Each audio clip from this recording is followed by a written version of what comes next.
Hello students, I am again back with part 2 of chapter number 2, the Union Executive. Students, I hope you all have seen part 1 of this chapter. If not, do watch it. बेटा part 1 में हम लोग यहाँ तक discuss कर चुके हैं. Part 2 हम स्टार्ट करेंगे नेक्स्ट टॉपिक से, जुडिशियल पावर्स. तो बेटा ये जो पैराग्राफ है जिसमें हमें प्रेसिडेंट की जुडिशियल पावर्स को पढ़ना है, ये हमें ये बता रहा है कि सुप्रीम कोर्ट के जजेस, हाई कोर्ट के जजेस, डिस्ट्रिक्ट कोर्ट के जजेस, इनके पास तो पावर होती है जुडिशियल पावर, पर कुछ जुडिशियल पावर्स हमारे प्रेसिडेंट के पास भी होती हैं. अब वो क्या होती हैं वो इस पैराग्राफ में हम पढ़ेंगे. तो बेटा जो प्रेसिडेंट होते हैं इंडिया के, उनके पास सिग्निफिकेंट बहुत सारी अच्छे खासे अमाउंट में कॉन्स्टिट्यूशनल पावर्स होती हैं. उन्हीं में से एक नोटेबल पावर है, वो है judicial power. One of the most notable authorities vested in the president. एक नोटेबल अथॉरिटीज़ जो है वो प्रेसिडेंट के पास होती है. वो क्या होती है बेटा? हमारे प्रेसिडेंट अगर चाहें तो वो किसी को भी पार्डन्स ग्रांट कर सकते हैं. पार्डन का मतलब क्या होता है? कंप्लीटली किसी की सज़ा को माफ़ कर देना. ठीक है, उसे रिहा कर देना. भाई चलो ठीक है, पूरा तरह माफ़ कर दिया. रिप्राइव्स का मतलब होता है थोड़े टाइम के लिए डिले कर देना, जैसे कल फांसी होने वाली थी 10 दिन बाद होगी. रेमिशंस का मतलब होता है कि जो सज़ा है उसको थोड़ा सा रिड्यूस कर देना, कम कर देना. जैसे मैंने 10 साल की सज़ा दी थी उसको 5 साल का कर दूँ, 14 साल की सज़ा को 7 साल का कर दूँ, इसको कहेंगे रेमिशंस. ठीक है, रेमिशंस ऑफ पनिशमेंट मतलब सज़ा को थोड़ा सा कम कर देना. कम्यूट द सेंटेंस, और टू कम्यूट का मीनिंग होता है बेटा जो हार्श पनिशमेंट दी गई थी उसको लेस सीवियर बना देना, मतलब लेस हार्श बना देना. तो यहाँ पर 3-4 वर्ड हैं जो आपको जानने ही चाहिए, इसलिए मैंने एक एक का मीनिंग बताया. पार्डन मतलब पूरी तरह माफ़ कर देना, सज़ा को ख़त्म कर देना. रिप्राइव्स का मतलब होता है डिले कर देना. रेमिशंस का मतलब होता है कम कर देना, 10 से 5, 7, मतलब जो भी कुछ है.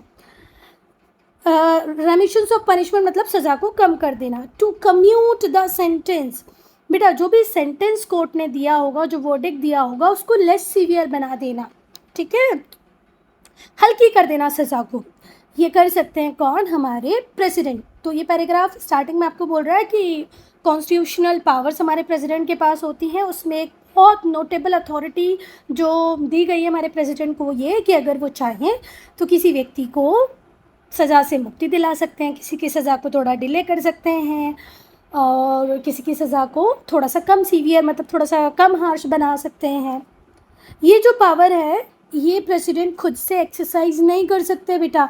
उन्हें किसकी एडवाइस लेनी पड़ेगी? Council of ministers. हम लास्ट पार्ट में डिस्कस कर चुके हैं कि जो प्रेसिडेंट होते हैं वो नॉमिनल हेड होते हैं. हम नॉमिनल हेड है तो मतलब सारा काम वो पूछ के करते हैं. तो पार्डन के लिए, रिप्राइव के लिए, रेमिशन के लिए भी उन्हें काउंसिल ऑफ मिनिस्टर्स की परमिशन लेनी पड़ेगी, एडवाइस लेनी पड़ेगी. परमिशन तो बोलना गलत ही होगा कि एडवाइस लेनी पड़ेगी. It allows the president to mitigate. To mitigate का मीनिंग क्या होगा बेटा? Make less severe. मिटिगेट का मतलब क्या होता है? टू मेक लेस सीवियर, थोड़ा सा कम कर देना, कम कर देना है ना. पार्डन मतलब पूरी तरह मुक्ति दे देना, कंप्लीटली फ्री कर देना. The severity of jurisdictional sentences. बेटा जुडिशनल सेंटेंसेस का मतलब क्या होता है? Punishment given by court. तो जो पनिशमेंट कोर्ट ने दी है उसको पूरी तरह माफ़ कर देना, उसको थोड़ा सा लेस सीवियर कर देना, ये काम होता है हमारे प्रेसिडेंट का. ठीक है, और ये क्यों करते हैं हमारे प्रेसिडेंट? ह्यूमैनिटी के लिए. ह्यूमैनिटी का मतलब क्या होता है? काइंडनेस के लिए, पब्लिक इंटरेस्ट के लिए. पब्लिक इंटरेस्ट का मतलब क्या होता है? Benefit of society. चलो तो अब एक बार मैं इस पैराग्राफ को पूरा अच्छे से पढ़ देती हूँ. पब्लिक इंटरेस्ट मतलब सोसाइटी के बेनिफिट के लिए, काइंडनेस के लिए हमारे प्रेसिडेंट जो सज़ा कोर्ट ने सुनाई होती है उसको कम कर सकते हैं, उसको बदल सकते हैं, जिससे कि पब्लिक ऑर्डर बना रहे. ठीक है, कई बार ऐसे होता है हमें लगता है कि नहीं यार जो सज़ा दे दी गई उतनी ना भी दी जाती तो भी काम चल जाता. तो प्रेसिडेंट के पास इतनी पावर्स हैं. हमारे प्रेसिडेंट का बहुत क्रूशियल, बहुत इम्पॉर्टेंट रोल होता है जजेस के अपॉइंटमेंट में भी। भले ही वो जजेस सुप्रीम कोर्ट के हों, हाई कोर्ट के हों, इनके अपॉइंटमेंट में प्रेसिडेंट का एक इम्पॉर्टेंट रोल होता है।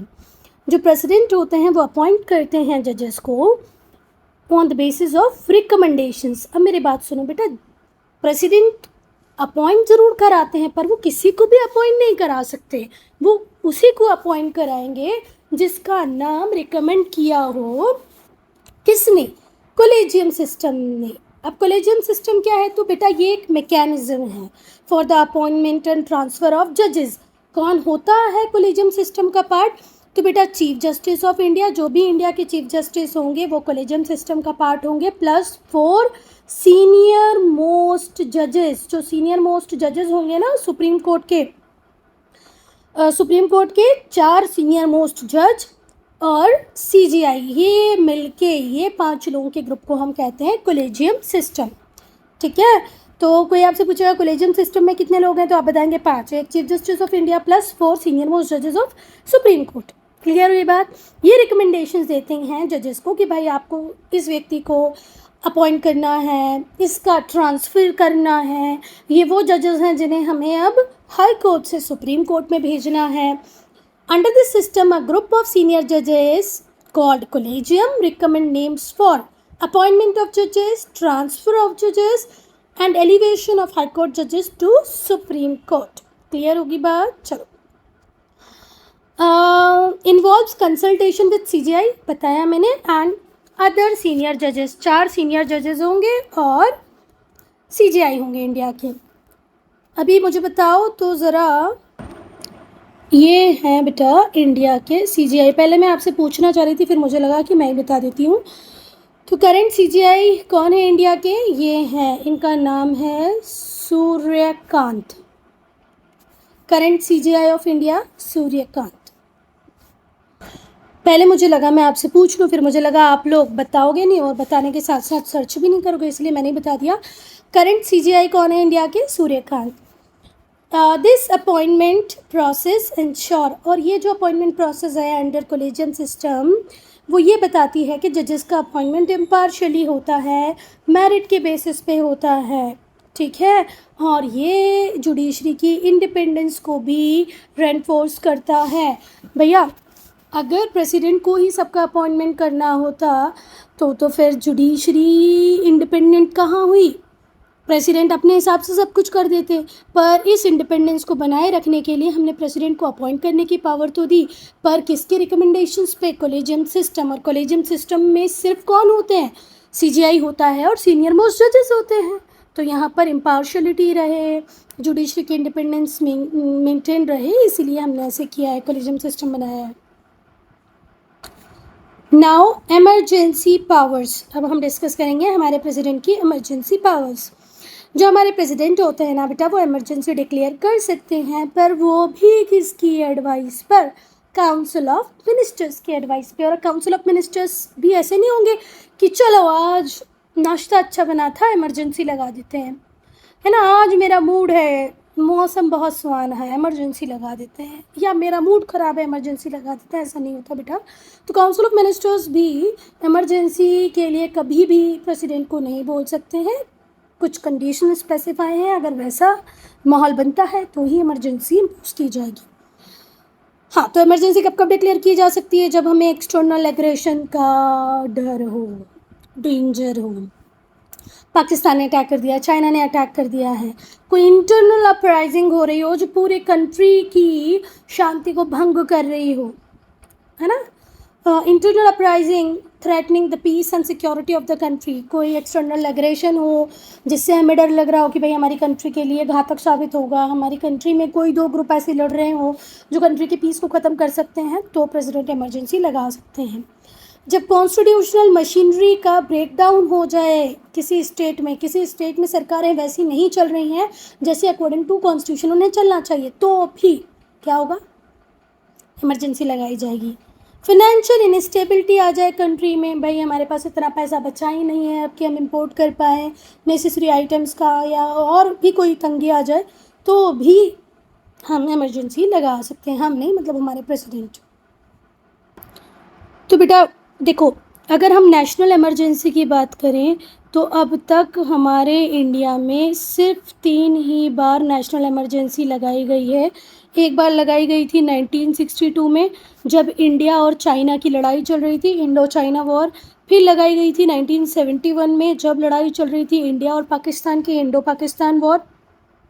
और एक बार लगाई थी 1975 में हमारी इंदिरा गांधी, उस टाइम प्राइम मिनिस्टर कौन थी? इंदिरा गांधी, और प्रेसिडेंट थे फ़खरुद्दीन अली। प्राइम मिनिस्टर थी इंदिरा गांधी, प्रेसिडेंट थे फ़खरुद्दीन अली। तो इंदिरा गांधी जी ने लगवाई थी 1975 में, और ये इमरजेंसी अननेसेसरी थी। ये इंदिरा गांधी के इलेक्शन को लेकर के एक प्रॉब्लम हो गई थी, उस वजह से इंदिरा गांधी ने लगा दी, इसका और कोई मतलब नहीं था। तो पहली लगाई हमने 1962 में जब इंडो चाइना वॉर चल रहा था, दूसरी 1971 में इंडिया पाकिस्तान वॉर, और 1975 में इंदिरा गांधी ने कहा तो था इंटरनल डिस्टर्बेंसेज हैं इसलिए मैं लगा रही हूँ, जबकि इनका खुद का पर्सनल एम था, क्योंकि इनके इलेक्शन को चैलेंज कर दिया गया था। दूसरी इमरजेंसी होती है जिसे हम कहते हैं स्टेट इमरजेंसी या प्रेसिडेंट रूल। क्या कहते हैं? President rule. बेटा देखो, एक होती है नेशनल इमरजेंसी, दूसरी होती है स्टेट इमरजेंसी जिसी का दूसरा नाम है प्रेसिडेंट रूल, और तीसरी होती है फाइनेंशियल इमरजेंसी। तो प्रेसिडेंट रूल अलग अलग स्टेट में लगभग 130 बार लगाया जा चुका है। मतलब हमारी कंट्री ने अब तक 130 से ज़्यादा ही स्टेट इमरजेंसी देख ली है। और शुक्र मनाओ कि अब तक हमने फाइनेंशियल इमरजेंसी नहीं देखी है। हमारे इंडिया में आज तक कोई फाइनेंशियल इमरजेंसी नहीं हुई है। तो बताओ नेशनल इमरजेंसी कितनी बार? 3 बार। स्टेट इमरजेंसी या प्रेसिडेंट रूल 130 से ज़्यादा बार, और फाइनेंशियल इमरजेंसी एक भी बार नहीं। बेटा जब इमरजेंसी लगाई जाती है तो पूरा कंट्री प्रेसिडेंट रूल के अंदर आ जाता है। स्टेट इमरजेंसी में क्या होता है, एक स्टेट ही प्रेसिडेंट रूल के अंदर आता है, और स्टेट इमरजेंसी लगाई जाती है गवर्नर के कहने पे।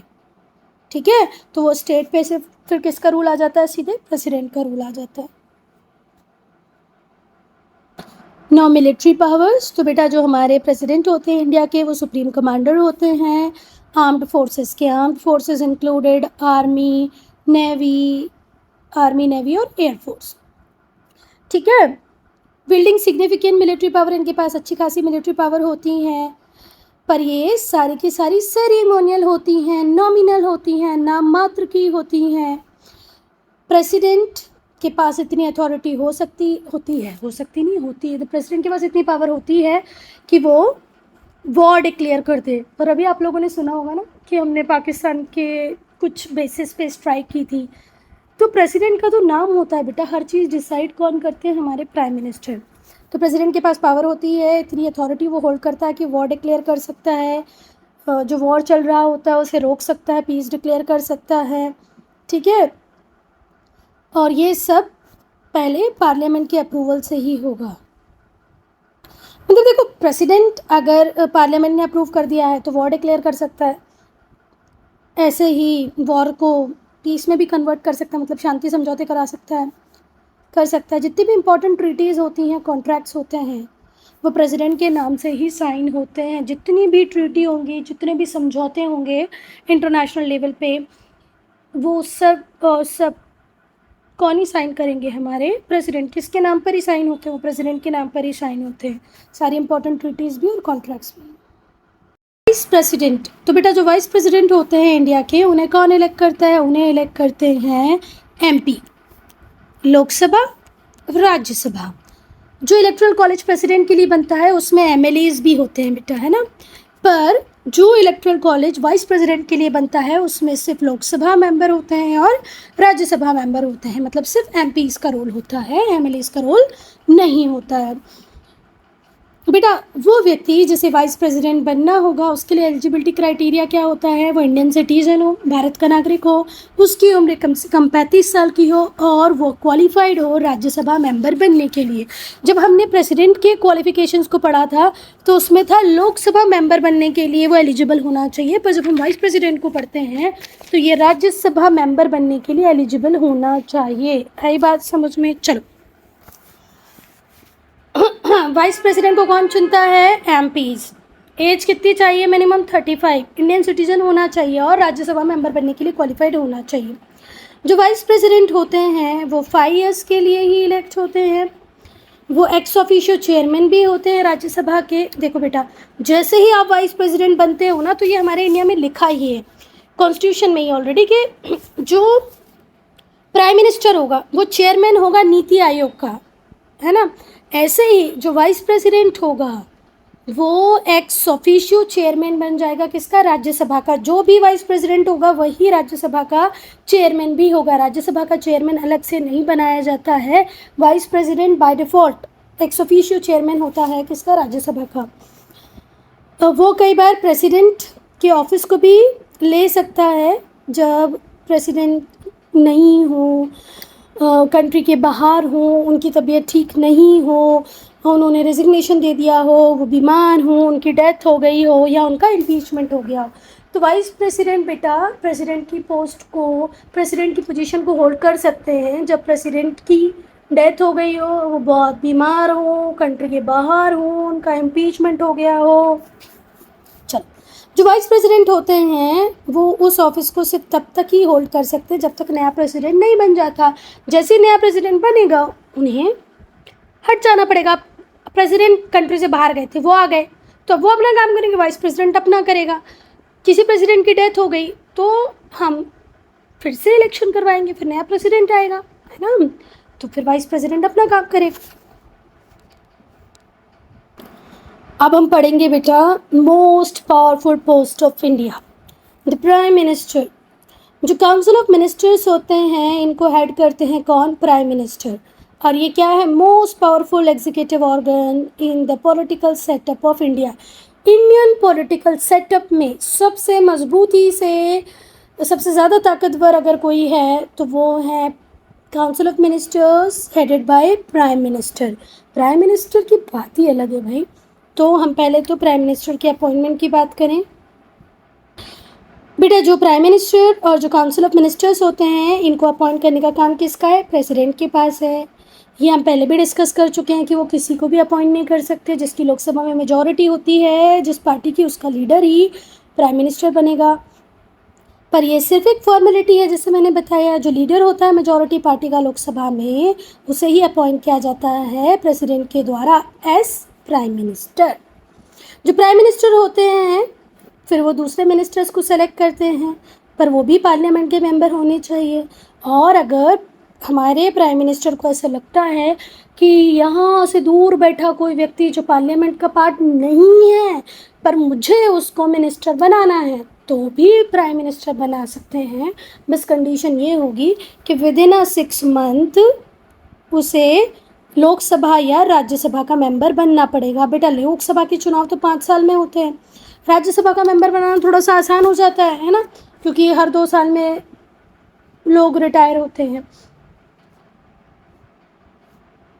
तो बेटा जो मेंबर रिटायर हो रहे होते हैं उनकी जगह आप इजीली लेके आ सकते हो, और इसका बेस्ट एग्जांपल है एस जयशंकर।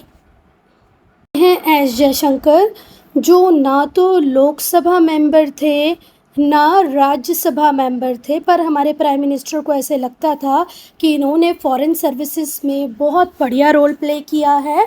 ये आईएफएस ऑफिसर थे। कौन थे बेटा? आईएफएस, इंडियन फॉरेन सर्विसेज में थे। तो हमारे प्राइम मिनिस्टर नरेंद्र मोदी को ऐसा लगा कि इन्हें मुझे एक्सटर्नल अफेयर्स मिनिस्टर बनाना चाहिए। क्या बनाना चाहिए? External affairs minister. तो उन्होंने इन्हें चुना और विद इन 6 मंथ फिर राज्यसभा का मेंबर बना। कहीं पर रिटायरमेंट हुआ होगा तो उनको लगा होगा कि भाई इस बीच में इन्हें यहाँ पर फिक्स कर सकता हूँ। तो बेटा ये बात बिल्कुल सही लिखी है कि जो प्राइम मिनिस्टर होते हैं वो दूसरे मिनिस्टर्स को सेलेक्ट करते हैं एमंग मेंबर्स ऑफ पार्लियामेंट। पर कई बार अगर आपको ऐसा लगता है कि एक आध मेंबर आपको बाहर से चाहिए जो बहुत ही एक्सीलेंट है, तो वैसा भी कर सकते हो। बस एक ही कंडीशन है, विद इन 6 मंथ आपको उसको लोकसभा या राज्यसभा में लेके आना पड़ेगा, उसका मेंबर बनाने पड़ेगा। फिर ये लोग काउंसिल ऑफ मिनिस्टर्स फॉर्म कर लेते हैं और president is obliged to appoint them. और जैसे ही ये मेंबर सारे सेलेक्ट हुए फिर प्रेसिडेंट इन सबको अपॉइंट कर देंगे। भाई प्राइम मिनिस्टर को पहले ही पता होता है, भाई हर पॉलिटिकल पार्टी चुनाव लड़ती है यही सोच के कि हम जीतेंगे, और अगर मैं जीतूंगा तो इतना तो दूरदर्शी हर व्यक्ति होता है, इसको फाइनेंस मिनिस्ट्री दूंगा, इसको डिफेंस दूंगा, इसको ये दूंगा, उसको वो दूंगा, है ना। तो फिर प्रेसिडेंट अपॉइंट कर देंगे हमारे सारे काउंसिल ऑफ मिनिस्टर्स को। कई बार जो नॉन मेंबर होता है पार्लियामेंट का उसे भी अपॉइंट कर लिया जाता है एज मिनिस्टर, पर इस केस में उसे अपने आप को इलेक्ट कराना पड़ेगा किसी एक हाउस में, जैसे मैंने बताया with in 6 month of appointment. जैसे ही एस जयशंकर का अपॉइंटमेंट होगा उससे 6 महीने लगा लो जैसे हुआ, और 6 महीने के अंदर उसे किसी एक हाउस में आना पड़ेगा, और एस जयशंकर आ गए थे, ऐसे ही किसी और के साथ भी हो सकता है। Otherwise he has to resign, और अगर विद इन 6 मंथ वो राज्यसभा लोकसभा का मेंबर नहीं बन पाएगा आदमी, अगर एस जयशंकर के साथ भी ऐसा होता तो उन्हें रिज़ाइन करना पड़ता मिनिस्टर की पोस्ट से, क्योंकि मिनिस्टर वही बनेगा जो या तो लोकसभा मेंबर होगा या राज्यसभा मेंबर होगा। भले ही आप किसी बाहर से व्यक्ति को ले आए हो, पर 6 महीने वाला कॉलम ध्यान रखना। नाउ टेन्योर ऑफ ऑफिस, तो जो प्राइम मिनिस्टर और जो काउंसिल ऑफ मिनिस्टर्स होते हैं वो लोकसभा के लिए अकाउंटेबल होते हैं, उनकी जवाबदेही लोकसभा के लिए है। वो ऑफिस को तब तक ही होल्ड कर सकते हैं जब तक लोकसभा का मेजॉरिटी सपोर्ट उनके पास हो, ठीक है। Typically they continue in their position for the entire term of Lok Sabha, 5 साल के लिए कर सकते हैं नॉर्मल सर्कमस्टेंसेस में। पर कई बार ऐसा होता है कि भाई मेजॉरिटी हट जाती है, जैसे अटल बिहारी वाजपेयी की बात करें तो उनकी सरकार 2 बार 5 साल नहीं चली, बहुत कई बार दिन में कई बार महीनों में हटा दी गई। तो वो क्यों? क्योंकि मेजॉरिटी सपोर्ट उनके साथ नहीं था।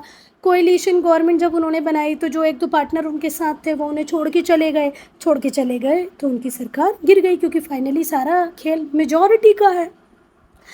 तो टर्म ऑफ ऑफिस यूजुअली 5 साल होता है, पर 5 साल के पहले भी prime minister council of minister को रिजाइन करना पड़ सकता है अगर उनके पास मेजॉरिटी सपोर्ट ना हो तो। Now powers of PM of India, जो प्राइम मिनिस्टर होते हैं वो इम्पोर्टेंट पर्सन होते हैं, गवर्नमेंट के हेड होते हैं, गवर्नमेंट के भाई इम्पोर्टेंट पर्सन क्या हेड होते हैं। ये मिनिस्टर्स को अपॉइंट भी कर सकते हैं, उन्हें डिसमिस भी कर सकते हैं, और इनके कामों को कोऑर्डिनेट करने का काम भी पीएम का ही है।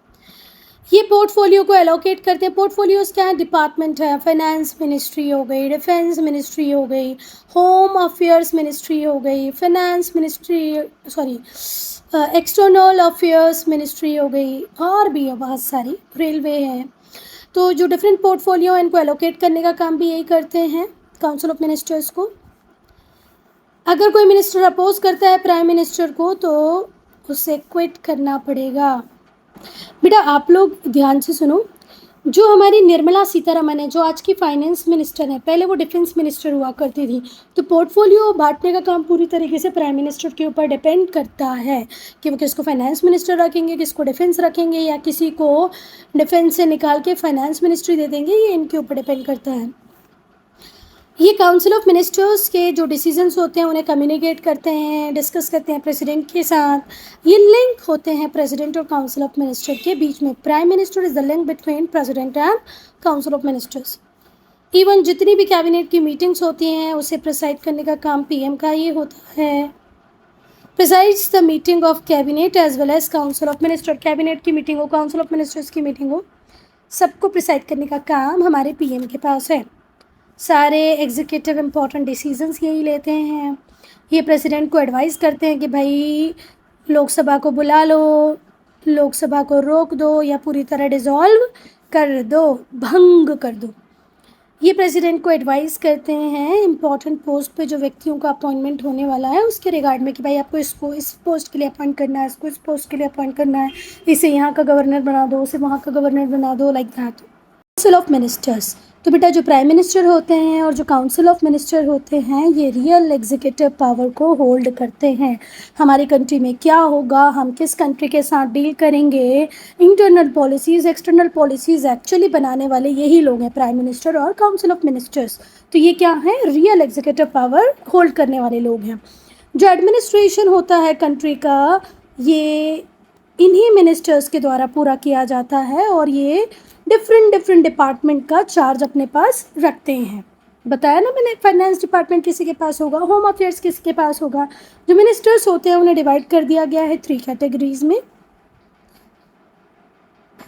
काउंसिल ऑफ मिनिस्टर्स के अंदर आते हैं सबसे पहले कैबिनेट मिनिस्टर्स। ये सीनियर मिनिस्टर्स होते हैं और इनके पास इंपॉर्टेंट पोर्टफोलियोज होते हैं, ठीक है, रेलवेज होगा, डिफेंस होगा। फिर होते हैं मिनिस्टर्स ऑफ स्टेट। ये इंडिपेंडेंट मिनिस्टर्स होते हैं पर ये कैबिनेट की मीटिंग को अटेंड नहीं करते हैं, ठीक है। मिनिस्टर ऑफ स्टेट्स हमेशा या प्रायः इनके पास इंडिपेंडेंट मिनिस्ट्रीज होती हैं पर ये मीटिंग्स को अटेंड नहीं करते, किसकी, कैबिनेट की। कैबिनेट एक बहुत पावरफुल ऑर्गन है बेटा, बिल्कुल सारे डिसीजंस लेने वाला इंडिया के लिए। डेप्यूटी मिनिस्टर्स जो होते हैं जिनके पास इंडिपेंडेंट पोर्टफोलियो नहीं होता, ये कैबिनेट मिनिस्टर्स को असिस्ट करने के लिए, हेल्प करने के लिए उनके साथ होते हैं। बेटा जो काउंसिल ऑफ मिनिस्टर्स होते हैं ये टीम की तरह काम करते हैं, किसके अंडर में, प्राइम मिनिस्टर के अंडर में, ठीक है। और इनका जो काम है वो किसके अंदर आता है, कलेक्टिव रिस्पॉन्सिबिलिटी। अगर डिफेंस मिनिस्टर की कोई गलती हुई और उसमें कुछ बहुत मेजर इंडिया के लिए बुरा हुआ तो पूरे का पूरा कैबिनेट इसके लिए रिस्पॉन्सिबल होगा, अकेले डिफेंस मिनिस्टर नहीं होंगे। इसी को कहते हैं कलेक्टिव रिस्पॉन्सिबिलिटी। तो जो काउंसिल ऑफ मिनिस्टर होते हैं वो प्राइम मिनिस्टर की लीडरशिप में काम करते हैं on the principle of collective responsibility. इसका मतलब क्या हुआ कि जो मिनिस्टर हैं वो जॉइंटली कलेक्टिवली रिस्पॉन्सिबल हैं पार्लियामेंट के लिए। हर एक्शन, सरकार की जो भी एक्शन होगी, भले ही वो होम अफेयर्स को लेकर हो, फॉरेन अफेयर्स को लेकर हो, डिफेंस को लेकर के हो, ये रिस्पॉन्सिबल होते हैं पार्लियामेंट के लिए और इनकी रिस्पॉन्सिबिलिटी होती है कलेक्टिव। अगर वोट ऑफ नो कॉन्फिडेंस पास हो जाए प्राइम मिनिस्टर के अगेंस्ट में तो पूरा के पूरा कैबिनेट रिज़ाइन करेगा। चलो प्राइम मिनिस्टर तो छोड़ दो, किसी एक मिनिस्टर के अगेंस्ट में भी नो कॉन्फिडेंस मोशन पास हो जाए तो पूरे के पूरे काउंसिल ऑफ मिनिस्टर्स को क्विट करना पड़ेगा। फंक्शंस, तो बेटा जो काउंसिल ऑफ मिनिस्टर्स होते हैं वो सारे एग्जीक्यूटिव डिसीजंस लेते हैं, जितने भी एग्जीक्यूटिव डिसीजंस होंगे वो सारे काउंसिल ऑफ मिनिस्टर्स लेंगे। बिल्स जो पार्लियामेंट में आते हैं वो मिनिस्टर इन चार्ज ही लाते हैं। हर डिपार्टमेंट का एक मिनिस्टर है, वही उस बिल को लेकर के आएगा। जैसे रेलवे में कोई चेंज करना है तो रेलवे मिनिस्टर लेके आएगा, इस तरीके से। It is responsible for making the annual budget. Annual budget बनाने का काम काउंसिल ऑफ मिनिस्टर्स का ही होता है and as such is in charge of national finance. और पूरा नेशनल फाइनेंस के भी इंचार्ज यही लोग होते हैं। अब हम पढ़ेंगे कोएलिशन गवर्नमेंट, हिंदी में कहते हैं गठबंधन की सरकार। जब किसी सिंगल पार्टी को मेजॉरिटी नहीं मिलती तो 1, 2, 3 पार्टी आपस में आके हाथ मिलाती हैं और सरकार बनाती हैं, मेजॉरिटी के आंकड़े को टच करती हैं, उसी को हम कहते हैं कोएलिशन गवर्नमेंट। अगर आज की हम सरकार देखें, 2024 में जो सरकार बनी वो एनडीए की सरकार है, नेशनल डेमोक्रेटिक अलायंस की सरकार है, जिसमें बीजेपी भी है, तेलुगु देशम पार्टी है, जनता दल यूनाइटेड है और भी छोटे छोटे घटक दल हैं। तो बीजेपी को मेजॉरिटी नहीं मिली, 272 सीट्स मिलनी चाहिए तो आप सरकार बना सकते हो, इतने बीजेपी को मिली ही नहीं। तो टीडीपी ने सपोर्ट किया, जेडीयू ने सपोर्ट किया और छोटी पार्टियों ने सपोर्ट किया तो सरकार बनी। ऐसी सरकार को हम क्या कहते हैं, कोएलिशन गवर्नमेंट। और बीजेपी का जो अलायंस है वो है नेशनल डेमोक्रेटिक अलायंस। और ऐसे ही हमारी कांग्रेस का अलायंस था पहले, यूपीए, यूनाइटेड प्रोग्रेसिव अलायंस, पर अब इसका नाम बदल के हो गया है इंडी अलायंस, इंडी अलायंस। चलो, कई बार ऐसा होता है कि सिंगल पार्टी एब्सोल्यूट मेजॉरिटी नहीं लाती लोकसभा में। एक सिंगल पार्टी को इतनी सीट मिले जब वो सरकार बना सकती है, 272। ऐसी सिचुएशन में होता क्या है कि अगर किसी को भी 272 सीट नहीं मिली, अब क्या होगा, तो बहुत सारी पार्टीज़ ज्वाइन टुगेदर, मतलब साथ में आती है और कोएलिशन गवर्नमेंट बना लेती हैं। यूजुअली जो लीडर होता है मेजॉरिटी पार्टी का कोएलिशन गवर्नमेंट में, वही पीएम बनता है। अब जैसे बीजेपी की सीट सबसे ज़्यादा थी तो पीएम किसका बनेगा, बीजेपी का। ऐसे ही अगर टीडीपी की सीट सबसे ज़्यादा होती तो पीएम बन जाता है टीडीपी का। इंडिया में जो कोएलिशन गवर्नमेंट है वो फ्रीक्वेंट ऑकरेंस है। इंडिया में कोएलिशन गवर्नमेंट कोई नई बात नहीं है बेटा, ये अटल बिहारी वाजपेयी की कोएलिशन गवर्नमेंट थी, है ना। तो कोएलिशन गवर्नमेंट बनती है, ये मनमोहन सिंह की जो यूपीए की ही सरकार थी, वो कांग्रेस की सरकार अकेले की नहीं थी। तो कोएलिशन गवर्नमेंट बहुत फ्रिक्वेंट अकरेंस है। अभी भी इस साल जो 2026 में आपकी सरकार चल रही है, जो 2024 में बनी थी, वो भी कोएलिशन गवर्नमेंट है। So, in India, coalition government are frequent occurrence due to diverse and fragmented nature of political landscape. Single party की जब सरकार बनती है, जब सिंगल पार्टी को मेजॉरिटी मिलती है और वो सरकार बना लेती है, ठीक है, तो वो अपने हिसाब से कुछ भी काम कर सकते हैं, क्योंकि पूरी लोकसभा में जो मेंबर्स बैठे हैं सब उनके, मेजॉरिटी मेंबर्स उनके। पर जब कोएलिशन गवर्नमेंट बनती है तो ऐसा नहीं होता है बेटा, डिसीजंस इतना फ्रिक्वेंटली नहीं लिए जाते, क्योंकि आपको आपके कोएलिशन पार्टनर को भी खुश रखना है, उनसे भी पूछना है, उनसे सलाह मशवरा करना है। तो कोएलिशन गवर्नमेंट में मल्टीपल पॉलिटिकल पार्टीज़ होती है जो साथ में आके सरकार बनाती है। ये जो कोएलिशन होता है इसमें हम देखते हैं कि एक सिंगल पार्टी की मेजॉरिटी नहीं होती, मतलब जब लोकसभा में किसी एक सिंगल पार्टी को मेजॉरिटी नहीं मिलती तभी तो बनती है कोएलिशन गवर्नमेंट। जो लोअर हाउस है इंडियन पार्लियामेंट का, क्या लोकसभा, एज अ रिजल्ट जो कोएलिशन गवर्नमेंट होती है उसमें हम देखते हैं बहुत नेगोशिएशंस होते हैं, कॉम्प्रोमाइज़ेज़ होते हैं, कंसेंसस बिल्डिंग करनी पड़ती है किसी बात के लिए। जब बीजेपी हाँ बोलती है तो टीडीपी ना बोल रही है, या किसी बात के लिए जेडीयू ना बोल रहा है, या अब इंडिया अलायंस की बात करें तो इंडिया अलायंस में तो समाजवादी पार्टी भी है, बहुजन समाज पार्टी भी है, तृणमूल कांग्रेस भी है, कांग्रेस तो है ही है, और भी छोटी छोटी सारी पार्टियां, कभी कभी आम आदमी पार्टी भी इनका अलायंस का पार्ट बन जाती है। तो भाई टीएमसी अलग रास्ते जाएगी, एसपी अलग, बीएसपी अलग, आम आदमी पार्टी अलग, तो यहाँ पर कंसेंसस बनाने में मुश्किल होती है। तो क्या बोल सकते हैं कि जो कोएलिशन गवर्नमेंट होती है उससे नेगोशिएशंस करने पड़ते हैं, आपस में कॉम्प्रोमाइज़ेस भी करने पड़ते हैं, कंसेंसस बिल्डिंग पे काम करना पड़ता है, तभी पॉलिसी बन पाती है और गवर्नेंस प्रॉपर हो पाती है। सिंपल आपको कोएलिशन गवर्नमेंट में ये याद रखना है कि इसे मिलीजुली सरकार, गठबंधन की सरकार कहते हैं। जब एक पार्टी को लोकसभा में मेजॉरिटी ना मिले तो दो चार पार्टी मिलकर सरकार बनाती हैं, इसी सरकार को गठबंधन की सरकार कहते हैं। अब हम पढ़ेंगे सिविल सर्वेंट्स। तो जो सिविल सर्वेंट होते हैं इंडिया में उनका बहुत इंपॉर्टेंट रोल होता है बेटा गवर्नमेंट मशीनरी की प्रॉपर फंक्शनिंग में। ये रिस्पॉन्सिबल होते हैं गवर्नमेंट पॉलिसीज़ को इम्प्लीमेंट करने के लिए, इम्पार्शियल एडवाइस देने के लिए। किसको इम्पार्शियल एडवाइस देने के लिए? पॉलिटिकल लीडर्स को।